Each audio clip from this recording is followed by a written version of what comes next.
Bonsoir à tous, nous sommes ensemble pour notre émission politique. Ce soir, je reçois Victoire Jasmin, qui est sénatrice de la Guadeloupe. Elle est ici, bien sûr, pour cette émission, les politiques face au Covid-19. Alors, j'aimerais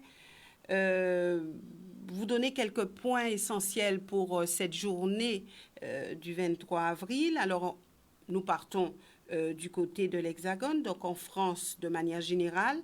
Il y a eu 120 804 cas confirmés de Covid-19, donc les EHPAD sont compris dans ce chiffre, soit 1653 cas de plus aujourd'hui. Nous avons 21 856 décès au total, EHPAD compris bien sûr, donc on a 516 cas de plus aujourd'hui, 13 547 cas de décès, mais ceci en milieu hospitalier, donc 311 cas de plus, 8 309 décès au niveau des EHPAD, 205 de plus, et puis nous avons 29 219 hospitalisations en cours, donc un chiffre en baisse, donc 522 cas de moins, 5053 personnes actuellement en réanimation, donc une hausse de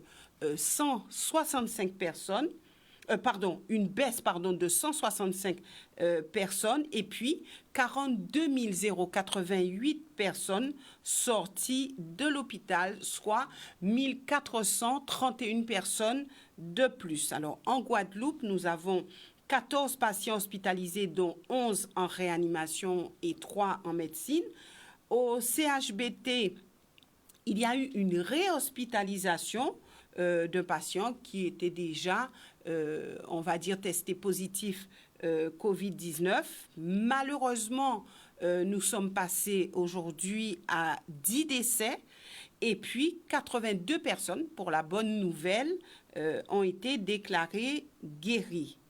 Il est à noter que l'ARS, dans son communiqué, parle d'un élargissement des tests PCR sur le territoire. Alors, tests réservés aux patients peu symptomatiques ou à risque particulier, afin d'évaluer avec précision le niveau de circulation du virus en Guadeloupe.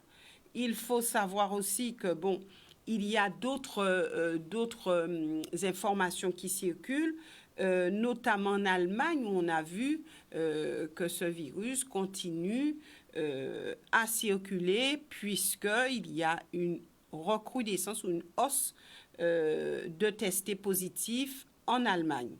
Alors maintenant, avec notre invité, nous parlerons d'un sujet spécifique, donc Covid-19, mais nous parlerons au niveau de l'Hexagone, mais nous parlerons aussi de la Guadeloupe avec des questions spécifiques. Comme vous le savez, vous pouvez nous appeler au numéro de téléphone qui s'affiche sur l'écran de votre téléviseur afin de poser des questions précises à notre sénatrice.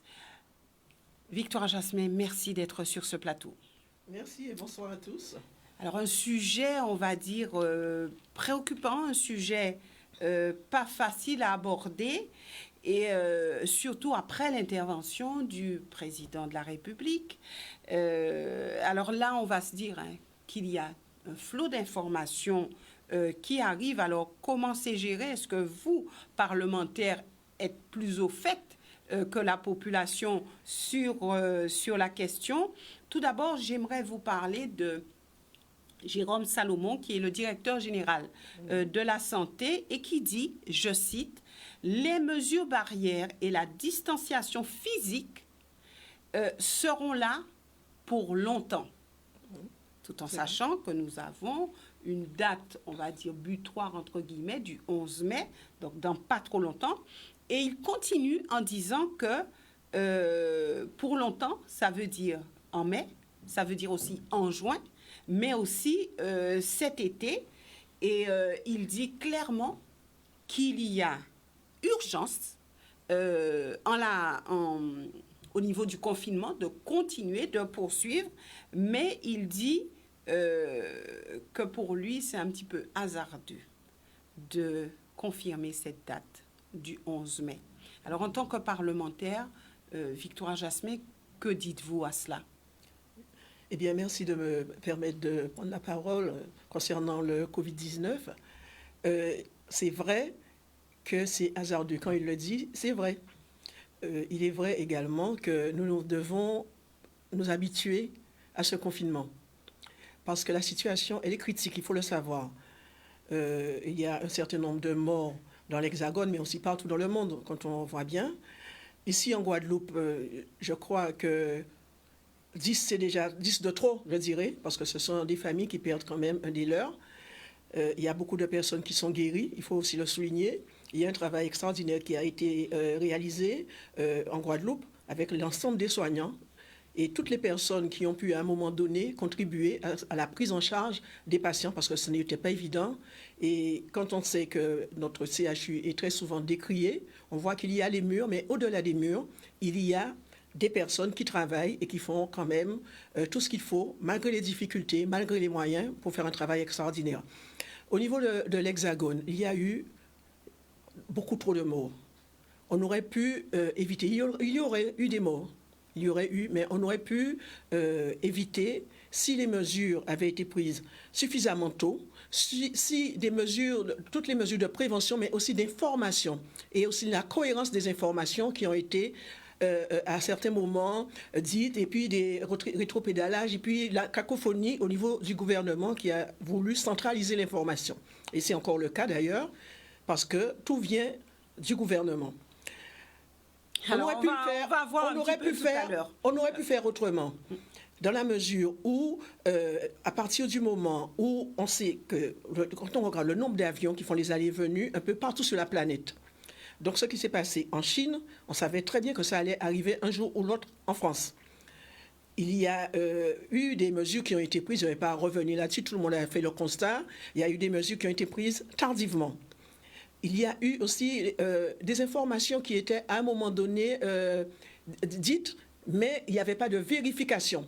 Parce que quand on dit qu'on a des stocks de masques, on a des stocks, en fait, il y avait apparemment tout et en même temps, il n'y avait pas suffisamment. Alors justement, restez 2 minutes qu'on puisse arriver au niveau des stocks de masques. Et ça, on va en parler en toute franchise. Alors, est-ce que sous le gouvernement de François Hollande, il n'y a pas eu quelque part, on va dire, du laisser-aller? Non, je ne dirais pas ça. Concernant les masques, non. Je vais arriver avec des chiffres. Je vais arriver avec des chiffres. D'accord. En 2010, il y avait 1,6 milliard de masques, dont 600 millions de FFP2. En 2011, 800 millions de masques chirurgicaux. En 2012, 680 millions de masques, toujours chirurgicaux. En 2013, 500 millions de masques. Et en 2015, selon un rapport du Sénat, ce stock a encore baissé. Alors, est-ce que, sous le gouvernement Hollande, puisque vous êtes PS, je profite pour vous poser la question, il n'y a pas eu de la légèreté concernant ce stock stratégique? Justement, eh bien, je crois que la ministre en question, Marisol Touraine, elle avait pris les dispositions pour décentraliser, justement, parce que le gouvernement ne peut pas tout centraliser. Quand on regarde ce qui se passe ici, eh bien, je crois qu'elle a fait la démarche qu'elle avait faite à ce moment-là, c'était de permettre que les différents services stratégiques aient leur propre stock, que chacun des services, au lieu de tout centraliser, et que ce soit le gouvernement qui, regardez ce qui se passe aujourd'hui. Si les mesures avaient été suivies, et si ce que Mme Marisol Touraine, à l'époque, ce qu'elle avait demandé, parce que les masques, il faut dire qu'il y avait des stocks, mais les masques ont des dates limite d'utilisation, des dates de péremption. Et on a eu l'occasion en Guadeloupe d'utiliser des masques qui étaient périmés, avec une date périmée, mais qui étaient encore, on pouvait encore les utiliser. Je ne dirais pas qu'ils étaient conformes, mais on pouvait encore les utiliser. La démarche était la suivante. Il y a un problème stratégique à un moment donné. Eh bien, l'armée doit avoir de proximité ces stocks. L'État, les services concentrés et déconcentrés de l'État doivent avoir leur stock et tous les services stratégiques, y compris tous ceux qui ont des délégations de services publics et tous les différents services devraient pouvoir avoir leur propre stock. Et c'est ce qu'elle a dit. Aujourd'hui, qu'est-ce qu'on voit? On voit que beaucoup de maires, de collectivités, que ce soit région, département, partout en France, hein, et même des entreprises privées qui essayent de s'approvisionner, eh bien, il y a des réquisitions de l'État. Parce que l'État n'a pas su, parce que Marisol Touré l'a appris, mais il y a déjà quand même, depuis 3 ans, il y a un gouvernement en place qui devait vérifier ses stocks. Donc, devait faire l'inventaire, parce que ce sont des choses stratégiques.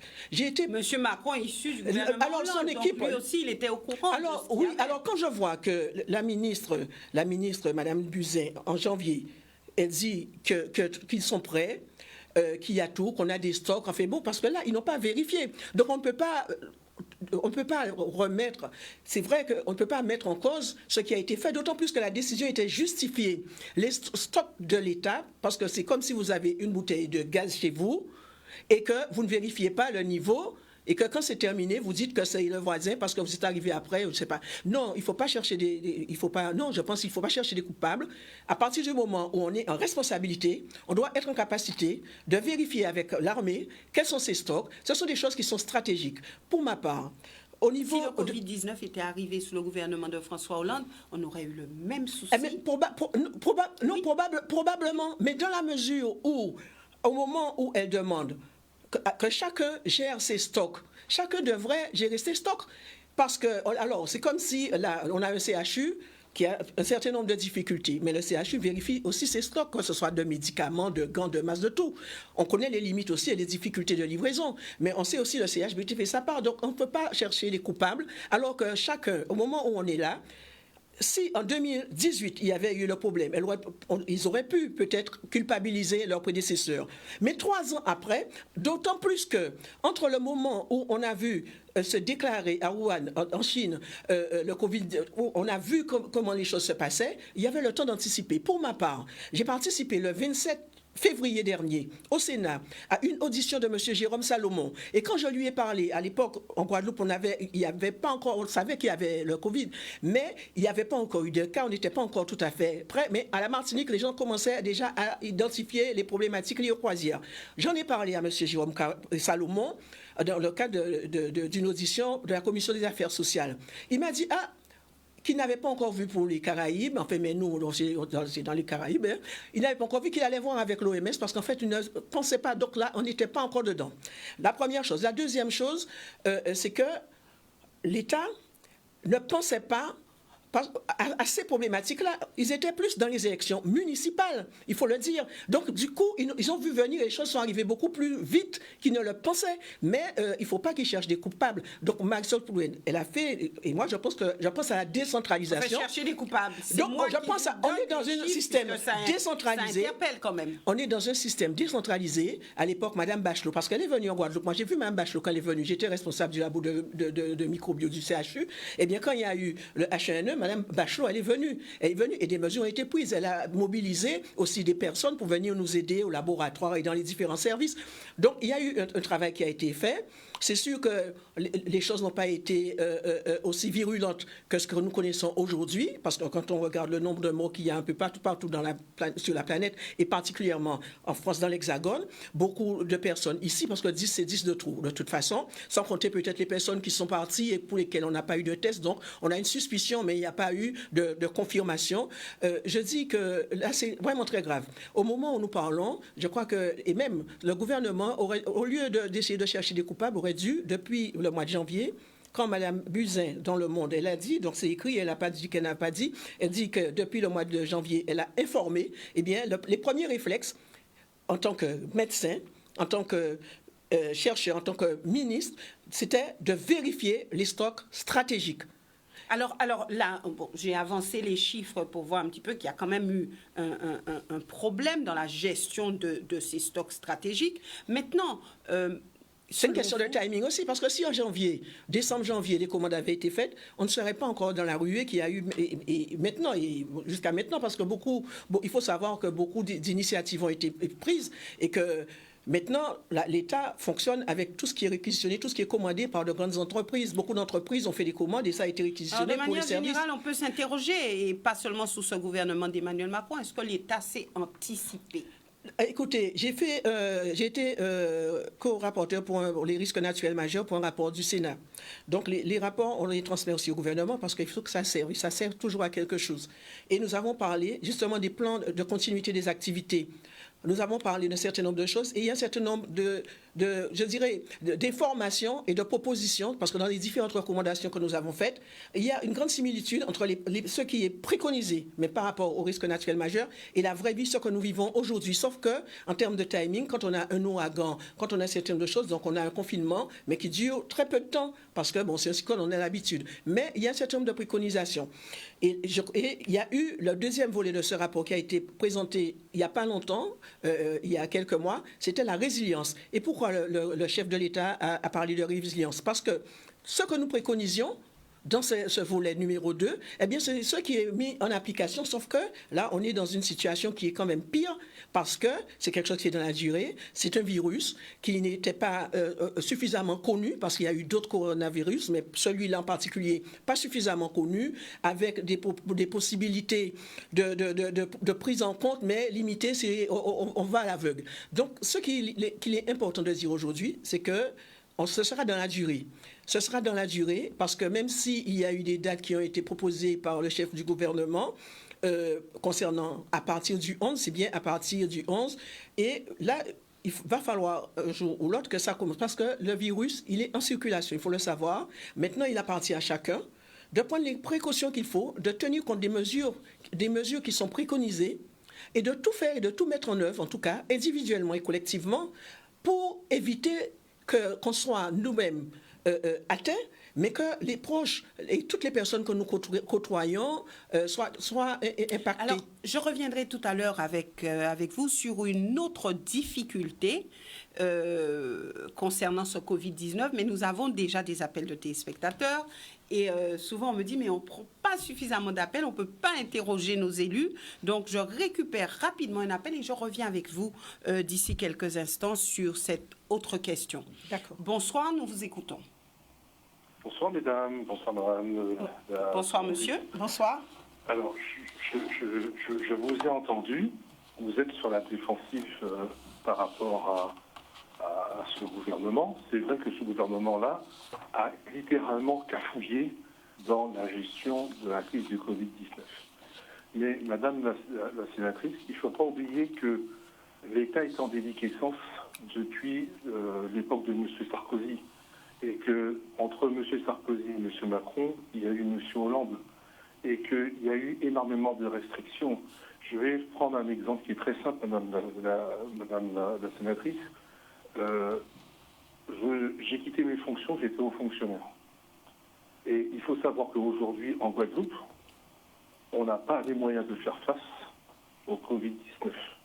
Parce que déjà, nous n'avons pas les moyens de faire face aujourd'hui en cas et on l'a vu avec Irma, on ne peut pas faire face en cas de catastrophe cyclonique. Si demain on a un tremblement de terre, si on a une pandémie, si nous avons des risques majeurs, nous n'avons strictement aucun moyen de faire face.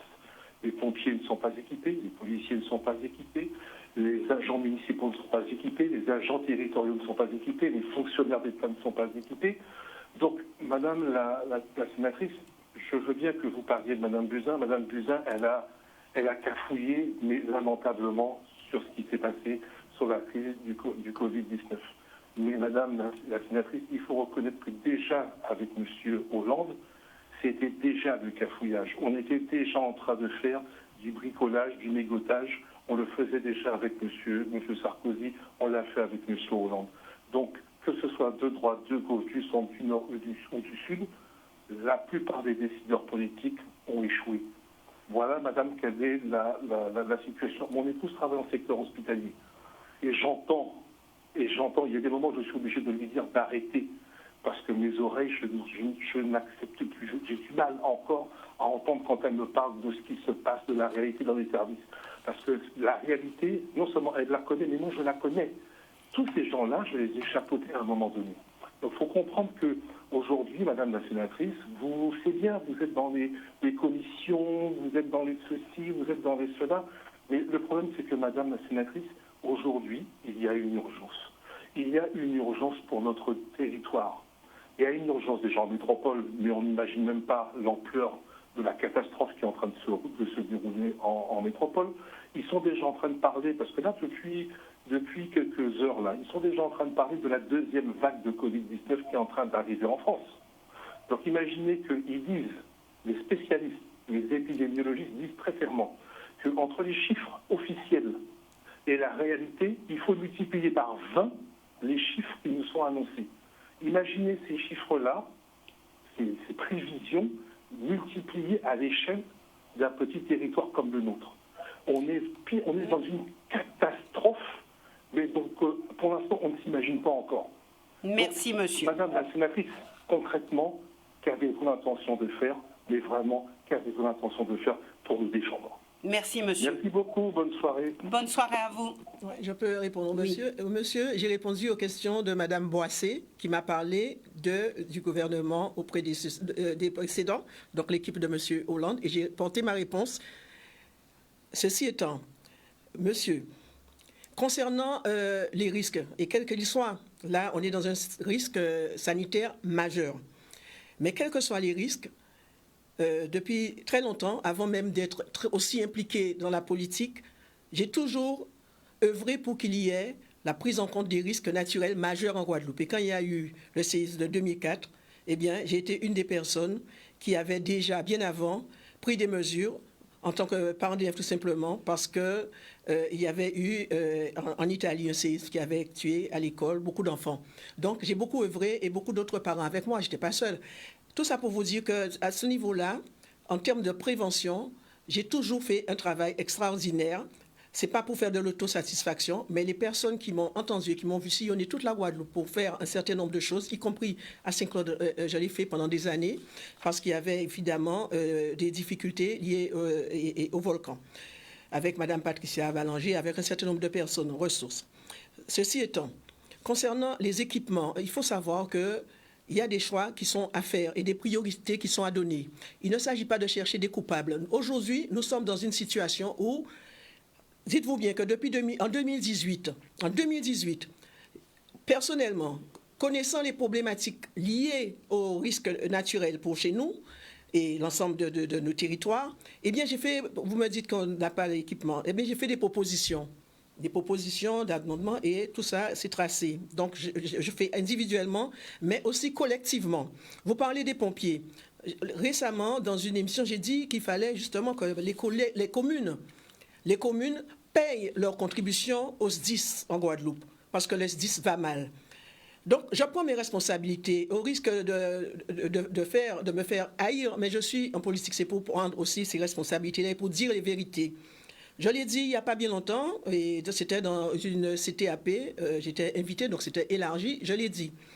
Les priorités, il y en a beaucoup, que ce soit au niveau de l'hôpital. Et pour ma part, depuis que je suis sénatrice, chaque année, pour le PLFSS, donc le projet de financement de la sécurité sociale, en prévision du plan de finances pour l'année suivante, eh bien chaque fois, mes collègues et moi-même avons fait un certain nombre de propositions. Et quand je vous dis mes collègues, je ne parle pas uniquement de mes collègues de la Guadeloupe, mais l'ensemble. Eh bien, vous avez des traces des travaux que nous faisons pour améliorer les conditions des hôpitaux, améliorer les conditions de prise en charge des patients de façon générale, pour l'augmentation, pour l'ONDAM, enfin un certain nombre de choses. Eh bien, ce n'est pas évident, je ne vais pas venir sur les autres qui n'étaient pas là, mais pour le moment, je suis à l'intérieur et je vois qu'il y a des refus.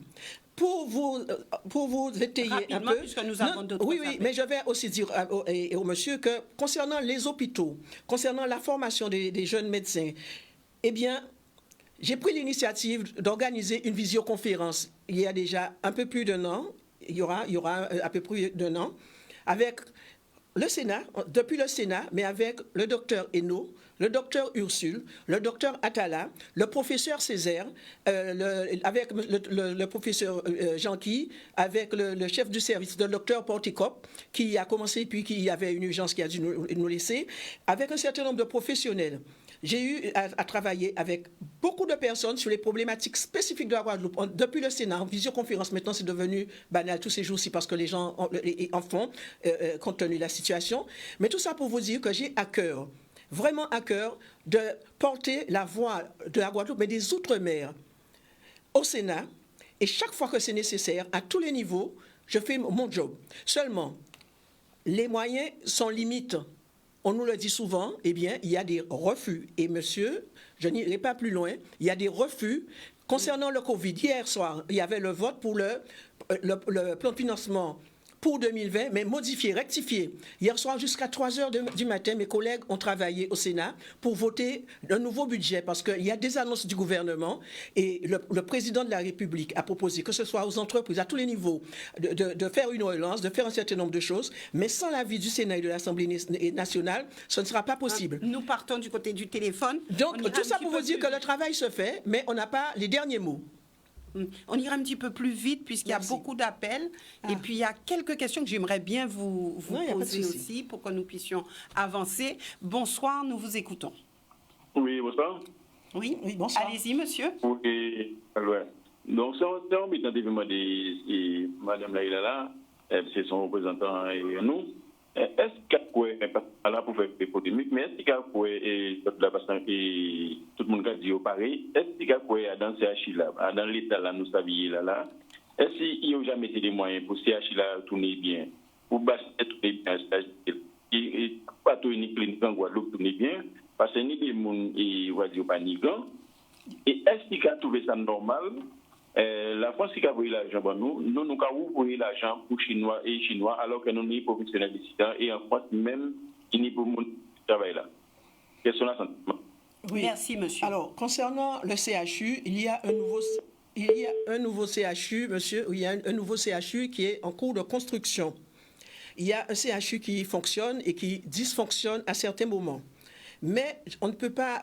Le CHU, même avant l'incendie, avait un certain nombre de difficultés. Personnellement, j'y travaillais. J'étais responsable du laboratoire de microbiologie. Donc, de l'intérieur, je voyais les difficultés. Mais il y a quand même eu un travail extraordinaire de la part des professionnels, quels qu'ils soient. Aujourd'hui, on doit à la fois poursuivre les travaux du nouveau CHU et en même temps faire fonctionner ce CHU qui est là, avec l'ensemble des autres territoires. Et vous devez savoir qu'il y a un groupement hospitalier de territoire, on dit couramment un GHT, donc alors il y a l'ensemble des différents établissements qui travaillent en quelque sorte en réseau. Il y a aujourd'hui une organisation qui permet aux établissements de travailler de façon complémentaire. Et là, pour le Covid-19, on voit bien comment les différentes directions des différents hôpitaux et des cliniques et des établissements aussi extra-hospitaliers et privés, comment ils se sont organisés pour permettre au CHU de mieux prendre en charge les personnes qui seraient victimes du Covid, en tout cas, qui seraient présumées concernées après leur diagnostic clinique. Eh bien, comment les autres établissements ont accepté de prendre en charge d'autres types de patients pour que, à la fois au CHU et au CHBT, qui libéraient des lits, de libérer de la place, y compris en médecine, en service de maladies infectieuses. Donc notre CHU est prêt. Donc notre CHU a fonctionné. Il a ses limites, c'est vrai, mais les difficultés que nous connaissons, il faut le savoir, eh bien ce sont les difficultés que partout dans l'Hexagone, beaucoup d'établissements ont, et avant même qu'il y ait les problématiques liées au Covid, eh bien, il y avait des manifestations partout et dans l'Hexagone. Ici aussi, il y a eu des mouvements, mais un peu plus dans l'Hexagone parce que les moyens des établissements ne permettent pas aujourd'hui de faire la certification, de faire l'accréditation, de permettre vraiment une véritable prise en charge des patients parce qu'il y a des manques de moyens humains, de moyens matériels, mais aussi des manques de médicaments parce qu'il y a beaucoup de médicaments qui sont sortis parce qu'il y avait des contre-indications et des effets indésirables. Et il y a beaucoup de médicaments qui ne sont plus faits ou qui ne correspondent plus à certaines pathologies. Et en même temps, il y a des difficultés. Il y a eu un rapport de M. Dodini et de notre de ses collègues du Sénat, justement bien avant. Donc il y a un certain nombre de problèmes. On a vu les limites là avec le curare. Il y a un certain nombre de molécules qui manquait et que si la situation continuait à monter, si le nombre continuait à être exponentiel, eh bien, on aurait utilisé les mêmes molécules des services vétérinaires, mais qui sont sous d'autres présentations pour les patients, parce que ce sont les mêmes molécules, mais qui sont dans des présentations différentes. C'est pour vous dire que la situation n'est pas spécifique à la Guadeloupe, et quel que soit l'état, c'est vrai, le CHU n'est pas dans un état qu'on aurait souhaité, mais les personnes qui y travaillent, sur les différents sites d'ailleurs du CHU, travaillent avec conscience et compétence. Alors justement, vous avez parlé des animaux et ça me permet d'aborder d'ores et déjà cette question, puisqu'on sait que dans d'autres pays, il y a eu des animaux contaminés au Covid-19, notamment récemment aux États-Unis, où des animaux de compagnie étaient atteints de cela. Alors, je me permets de ramener à la Guadeloupe où, selon le rapport du SDIS, chaque jour, on a vu qu'il y avait des accidents dus à des animaux avec des comportements, on va dire, pour le moins particuliers.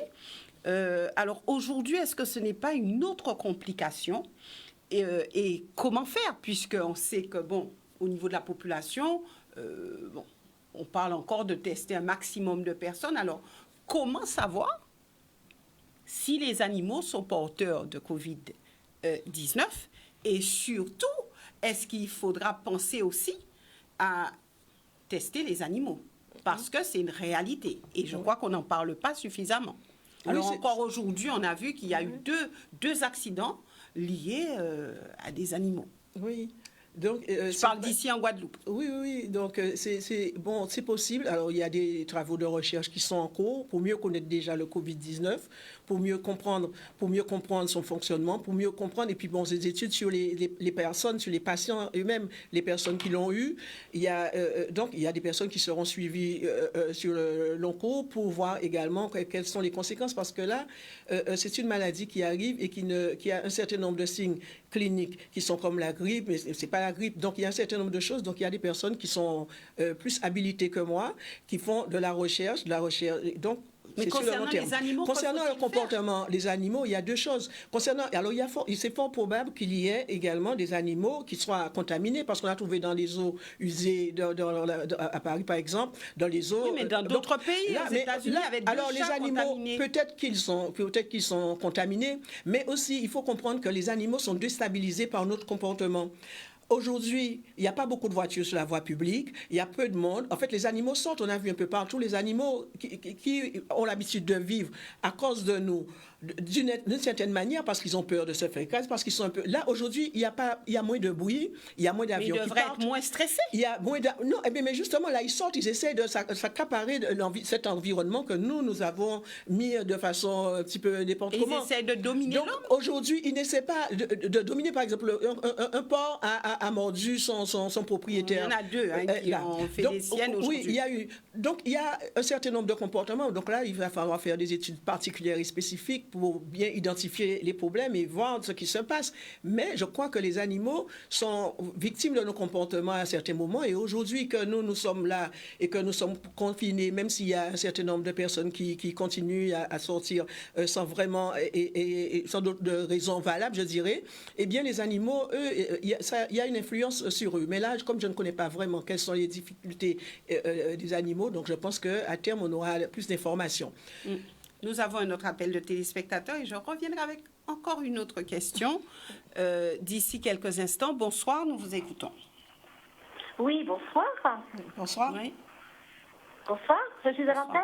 Oui, madame, allez-y. Oui, bonsoir. En tout cas, je voulais vous dire, vous êtes toutes les deux magnifiques. Voilà. Merci, madame. On ne vous le dit pas, vous êtes très jolies. Bon, merci. Je vous appelle tout simplement, madame la sénatrice, parce que je suis heureuse, mais très heureuse de vous voir à la télé. Et mon grand regret, c'est que vous n'êtes pas assez souvent invité sur les plateaux télé, parce que non seulement vous exprimez les choses de façon claire, distincte, on vous comprend, et vous savez répondre aux questions sans manque de poids. Donc j'en aurais juste une, c'est est-ce que vous pensez que les procédures de déconfinement en métropole, on aura les mêmes au fait, qui seront adaptées ici en Guadeloupe? Merci madame pour votre question. Oui, merci. Alors, concernant l'invitation, chaque média est libre de m'inviter ou de ne pas m'inviter. Donc, je suis très heureuse d'être aujourd'hui ici avec Madame Boissé. Donc, c'est ce qui m'importe. Merci pour cette remarque. Concernant les mesures de déconfinement, c'est vrai qu'à un moment donné, il y a eu des annonces concernant un déconfinement différencié. Et maintenant, ce sera un peu sur l'ensemble du territoire. Moi, je crois que là, il y a à la fois la raison et il y a aussi la pression. il y a la raison pourquoi, parce qu'il va falloir à un moment donné, et c'est pour cela qu'au tout début, je disais qu'il va falloir qu'on apprenne à vivre avec toutes les mesures, à continuer à prendre les mesures barrières, mais à vivre avec des masques, à prendre toutes les mesures qu'il faut pour continuer à vivre. Parce que le virus, il est ambiant pour le moment chez nous, mais je pense aussi dans l'Hexagone. Et rester confiné, c'est vrai qu'on se protège, mais en même temps, pour la vie, et au niveau, que ce soit au niveau psychologique, mais au niveau aussi, je dirais, systémique, il va falloir un jour, que ce soit le 11, que ce soit le 13, que ce soit au mois de septembre ou au mois de janvier 2021, il va falloir à un moment donné qu'on sorte. Il va falloir que la vie reprenne. Donc là, je crois que les mesures qui sont prises, je pense que le président de la République, il a des conseillers. Donc je ne suis pas dans tous les secrets. Je ne sais pas. Mais je crois que là, nous devons créer les conditions pour vivre différemment, à la fois collectivement et aussi individuellement. Et là, nous devons éduquer nos enfants. J'ai eu le plaisir de voir des enfants comme ça sur les réseaux sociaux, des enfants qui avaient pris conscience, à qui on avait expliqué. Mais je crois que nous devons faire un travail pédagogique pour permettre que la vie continue. Et c'est ça le problème aujourd'hui, parce que j'entends des annonces et je dirais, il y a des personnes qui extrapolent déjà sur le nombre de personnes qui seraient au chômage. Il y a des personnes qui ont envie de vivre, qui ont envie d'éviter le coronavirus, mais il faut aussi avoir un travail pour bien vivre. Il faut, au niveau de l'équilibre même de l'homme, il faut, eh bien, les besoins fondamentaux de chaque homme, eh bien, c'est de pouvoir boire, manger, de pouvoir travailler, de pouvoir vivre.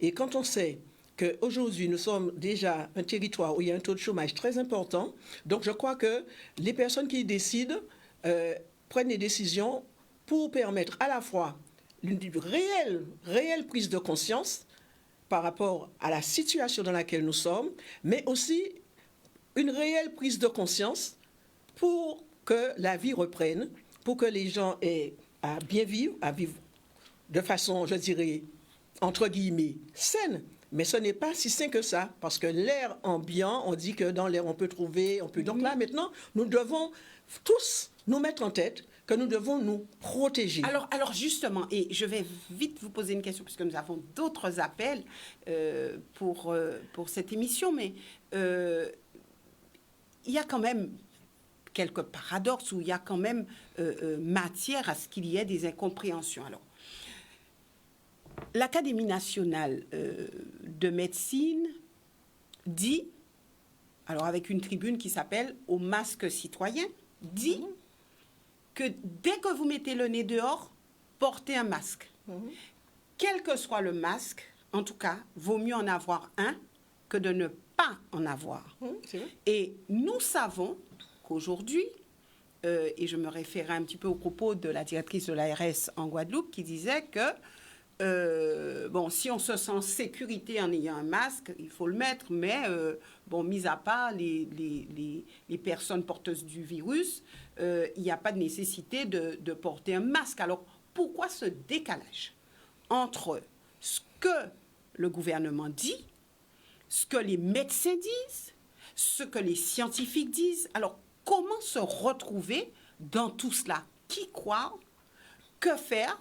Alors, est-ce que c'est comme on veut, et on se dit que finalement, on ne sait pas. On ne sait pas comment se comporter, comment faire, comment ne pas faire, puisque les informations ne sont pas en cohérence. Oui, eh bien, je suis tout à fait d'accord. Alors, au niveau local, la directrice de l'ARS, elle est médecin. Le président de la République qui fait des annonces, ainsi que le ministre, M. Véran, il est médecin.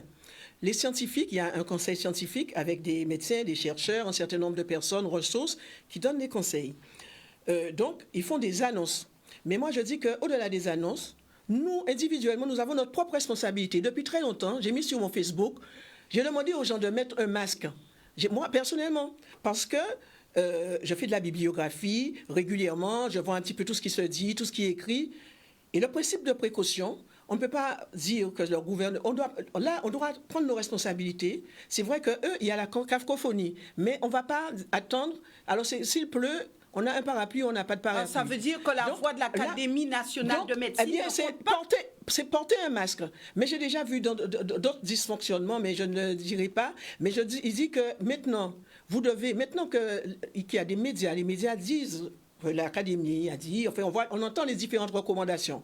Individuellement, à part les enfants qui n'ont pas le choix et qui sont soumis à ce que leurs parents feraient comme choix, toutes les personnes qui sont en conscience et toutes les personnes qui ont la capacité de mettre ne serait-ce qu'un bon foulard sur le nez, mais pour un masque, il y a des masques artisanaux que j'ai voulu très tôt parler de ces masques artisanaux quand nous avons eu une réunion, enfin j'ai participé à une réunion le 28 février dernier à l'ARS et je l'ai dit, j'ai proposé, il y a un ESAT qui proposait déjà de faire des masques. Il y a un certain nombre de couturiers et moi je pense que les couturiers, particulièrement ceux qui sont déclarés en tant que couturiers, parce qu'ils vivent de ça, ils sont déclarés, eh bien qu'ils tiennent compte des normes AFNOR pour faire des masques en quantité pour permettre à chacun de se protéger. Donc moi, je veux qu'on soit responsables nous-mêmes. Si nous voulons rester en vie, nous devons laver régulièrement nos mains. Le premier médicament... Donc on doit se prendre en main. Et on ne peut compter sur quiconque pour essayer de nous protéger. C'est bien ça. Alors, je ne vais pas le dire, mais quand on regarde que dans les services de l'État, parce que vous m'avez parlé des policiers, dans les différents services de l'État,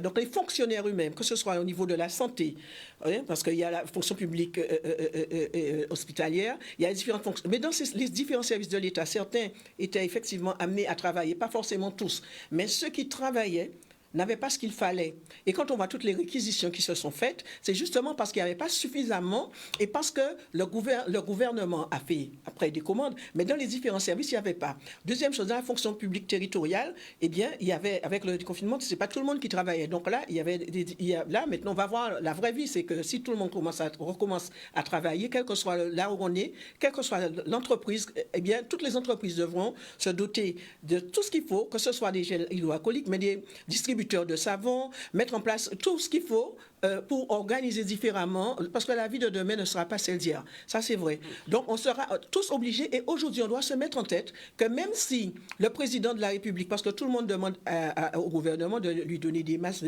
mais ils ne sont pas en capacité de donner, ils ne seront jamais en capacité de nous donner. Donc, nous, on ne doit pas attendre, et je pense que tous les couturiers professionnels déclarés qui font des propositions et puis peut-être d'autres bénévoles, des personnes qui veulent aussi faire, mais qui font dans les normes, mais un peu plus les professionnels, parce que c'est leur métier, eh bien, moi, je crois qu'il va falloir que nous puissions faire l'effort qu'il faut pour nous protéger individuellement. Parce que là, on ne peut pas attendre, et même s'il y a des annonces, l'Académie a fait des annonces, donc je pense qu'à aucun moment, on a dit à l'Académie, non, elle n'aurait pas dû.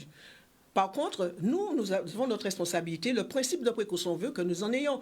Les policiers travaillaient, ils n'avaient pas ce qu'il fallait. À un certain moment, il a fallu qu'ils réclament, qu'ils fassent pression, parce qu'on leur demande d'aller sur la voie publique, en même temps, ils ne sont pas protégés.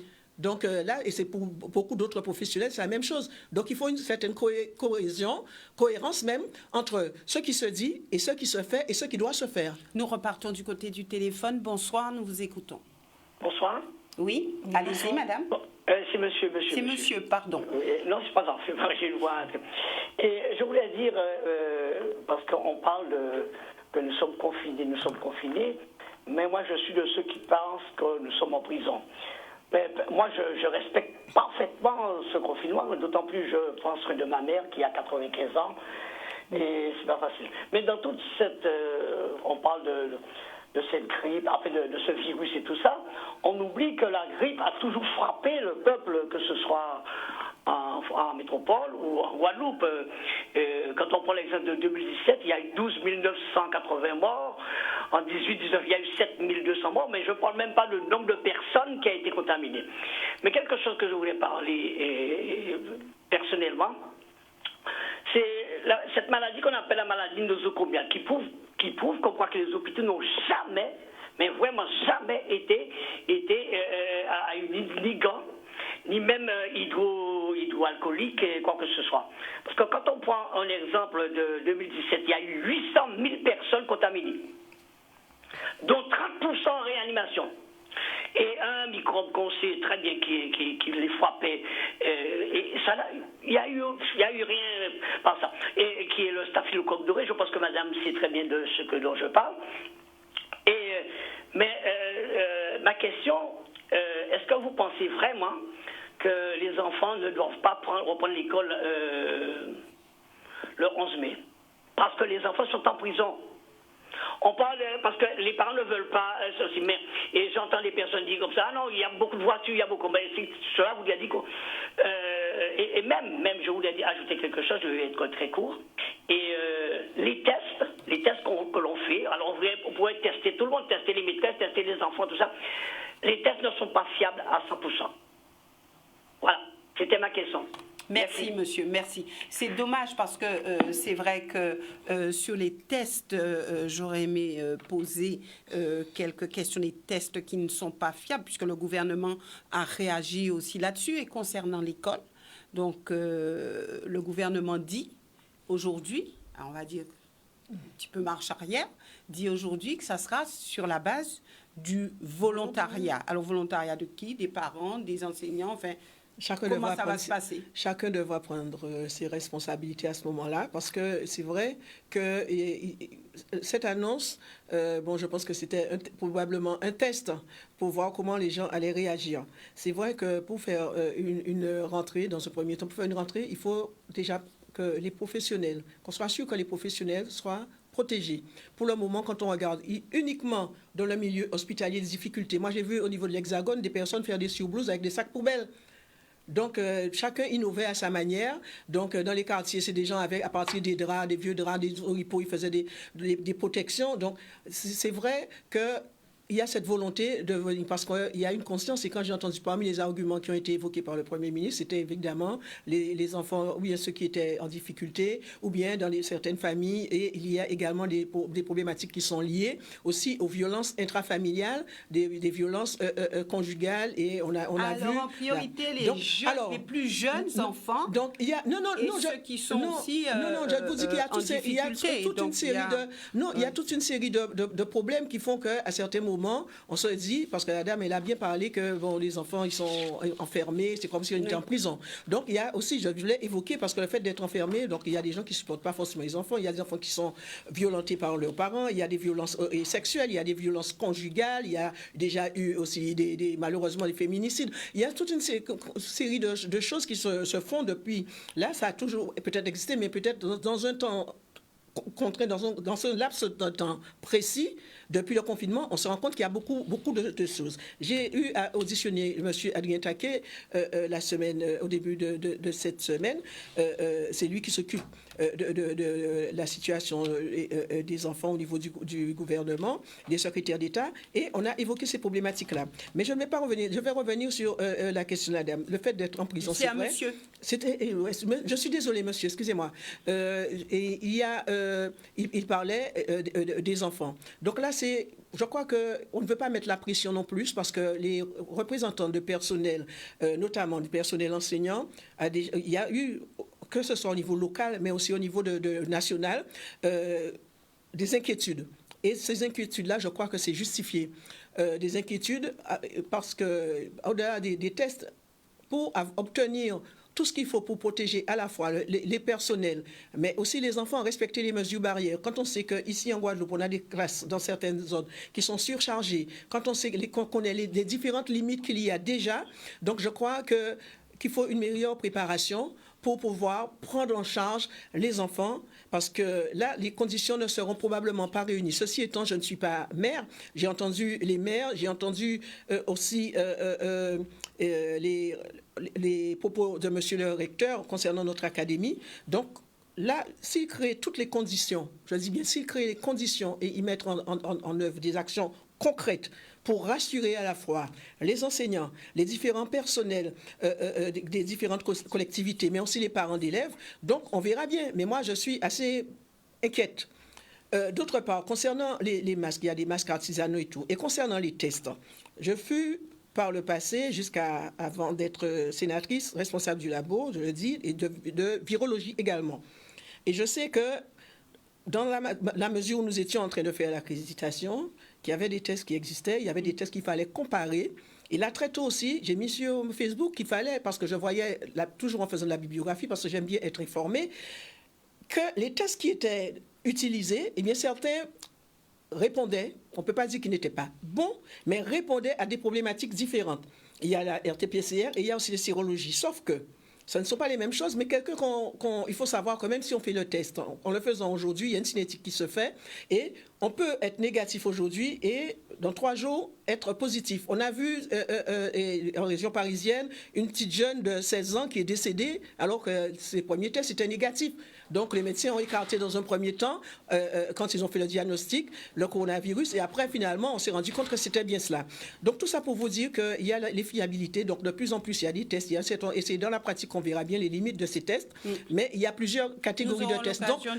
Donc faire une généralisation là, pour le moment, même si on fait quelqu'un qui est positif, et là, dans une des réunions que nous avons eues au cours de cette semaine, c'est la CTAP, monsieur le président de région a invité les parlementaires, donc j'y ai participé, et le docteur Vainqueur Hélène, qui est docteur en pharmacie, proposait au lieu de faire les tests, de prendre la température des personnes, de faire un peu comme on fait déjà un peu partout ailleurs, prendre la température des gens, et peut-être que ce serait aussi une possibilité, mais pour le moment, je ne peux pas préjuger des différentes orientations qui seraient prises sur notre département par rapport aux différentes personnes qui sont concernées par cette décision. Merci Victoire Jasmin. Nous aurons l'occasion de nous revoir puisque apparemment nous sommes pour un bon moment dans cette crise sanitaire Covid-19. Donc nous poursuivrons une autre fois avec vous. C'est toujours un plaisir pour moi. Questions qui sont restées en suspens. En tout cas, nous nous retrouvons demain avec un autre invité politique sur ce plateau avec vos questions. Merci de suivre cette émission puisque je sais que vous êtes nombreux à le faire et n'hésitez pas à préparer vos questions pour que les élus puissent essayer ou tenter de vous donner des réponses. Alors, juste après cette émission, vous aurez Harold Luce avec une thématique très intéressante puisque c'est le Covid-19 le jour d'après. Donc, restez vraiment à l'écoute de ce programme et quant à nous, nous nous retrouvons demain soir à 19h30. Excellente soirée.